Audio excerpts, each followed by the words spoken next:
What's up, guys? I wore the number 9 jersey as I did with the Sean Taylor.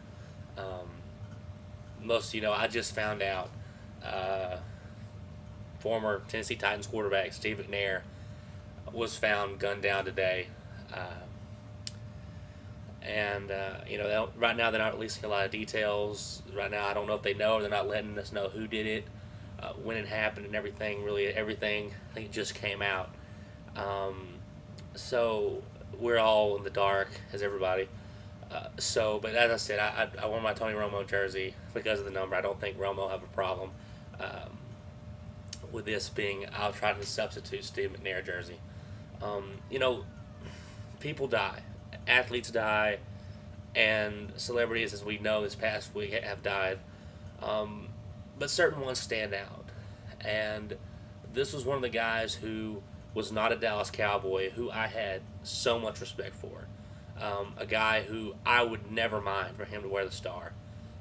And I think the teams that got to have him on their team were very lucky, not just having a great player, but a great leader and a guy, from what we know, a guy of great character. Um, One of the reasons that led me to make this video right after this happened, and why it kind of impacts me, at least on a fan based thing. As y'all know, I go to University of Texas, Longhorns fan my entire life. Um, Vince Young, who is probably the greatest quarterback in Longhorns history, won us the 2005 national title. This was his hero. This was his friend. This was his mentor. This was his godfather. And I remember, I knew Dallas, that wasn't one of our needs, and we were too far back to pick up Vince Young out of the draft. Um, but the team I wanted Vince to go to was the Tennessee Titans. One, there's no real rivalry there with them, the Cowboys. But because he got to go with Steve McNair, who I thought would make him, McNair wasn't there at the time, um, but to be that place where this guy could really help him out, and a guy, who'd helped him out his whole life.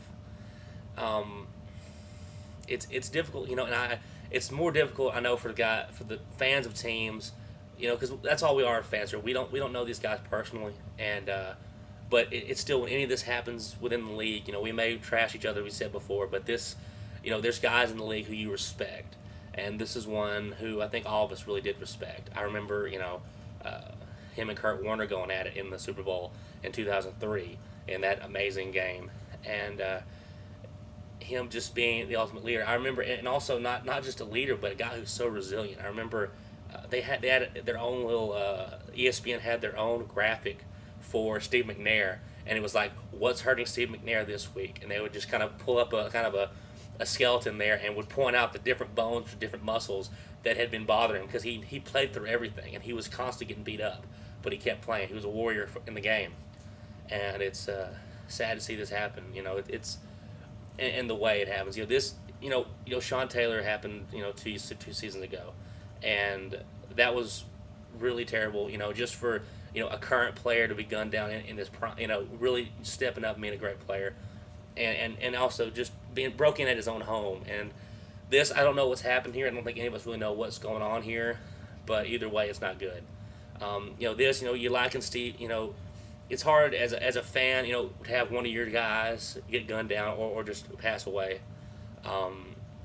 This, I would have to, liken this not to a current player, but, this would be a guy, if I was a Titans fan, as a Cowboys fan, it's kind of like, Troy Aikman or something, a legendary quarterback an alum, a great alum at your team, dying at still a young age. So, he did a great job, and, he did a great job mentoring Vince, and so I'm grateful to him for that. Just as a fan, I don't know the guy personally, but as an NFL fan, he was great for the game, and it's just been a sad week. So happy 4th of July to everyone. But as you're celebrating, not just keep the McNair family in mind when you're praying, but also just keep everyone's family in prayer. People lose.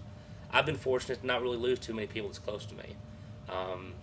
But and so I'm grateful for that, but not everyone is blessed like that. Things happen, so keep everyone in your prayers this 4th of July. Steve McNair's family, and Titans fans, and Ravens fans as well, and football fans in general. It's a sad day for all of us, but that's how it is. So Steve McNair dies today. sad, but things been going that way lately.